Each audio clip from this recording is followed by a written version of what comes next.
33 years ago this month, in 1977, I bought a house at 2 Quincy Park in Beverly. And it was a Friday afternoon, about 5:30. I had just come from the bank, I had the deed in my hand. And I left the screen door and the front door open, waiting for the moving van to come. All of a sudden I heard a noise at the door, and there's a dog. Looked like a greyhound, but it was like reddish and orange, and it had real long floppy ears with a lot of hair on it, long hair on its tail. The dog growled, ran into the living room, lifted his leg, and relieved himself in the fireplace. And I'm going, what the heck is this? So I chased the dog out the door, and who comes walking up the street? Mr. Altshuler, and he goes, hi, my name's Jack Altshuler. I see you met my dog. And I said, yeah, what's up with the dog? And he says, well, the dog has some issues. The dog has issues? What kind of issues? And he says, well, he's paranoid. We go, well, why is he paranoid? And Jack says, well, it's an Egyptian dog that grew up in a Jewish household.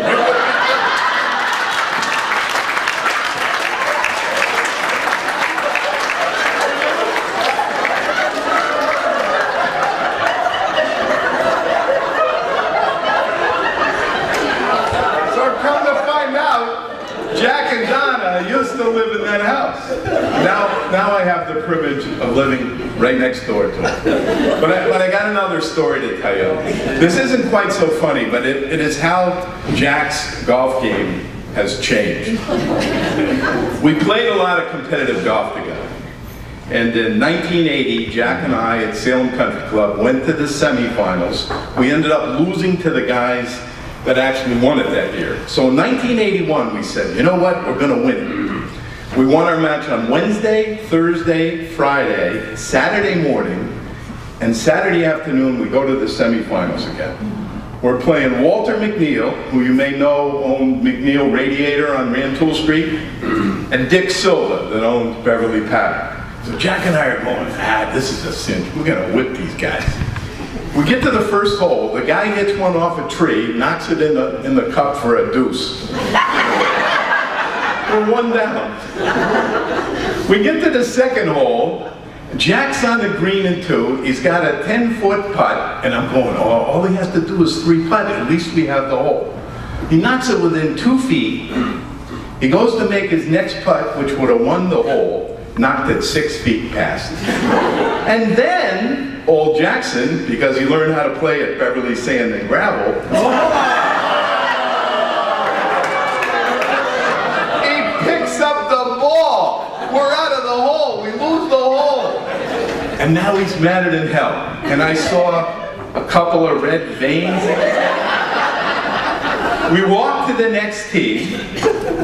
He sits down on the bench. Those 2 guys hit first, then I hit. And Jack's still sitting on the bench. I walked over to him. I said, hey, aren't you going to hit? He's got his head down. And this is no joke, I'm looking at his chest, and his shirt is moving like this. And I said, aren't you going to hit? He said, I don't feel so good. I felt like saying, yeah, no kidding. So I picked him up. I threw him in the golf cart. We drove back to the clubhouse. I called the pro. They called the ambulance. They took him away. He said, look, I'll have Donna pick me up, I'll see you back at the house, bring my golf clubs. So I figured I'm not going to go with him. I went back to try and beat those 2 guys, and by the, I don't know, 8th or 9th hole, I was 7 down, I gave up. So I went back to the clubhouse, I walk in, I go to the bar, and who's sitting at the bar having a scotch?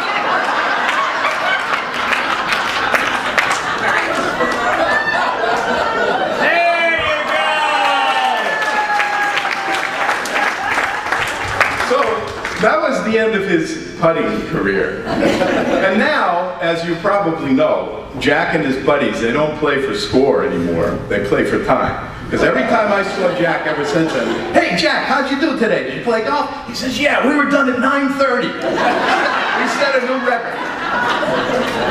So Jack, all I have to say is, even though you can't putt anymore, you're still a great putz.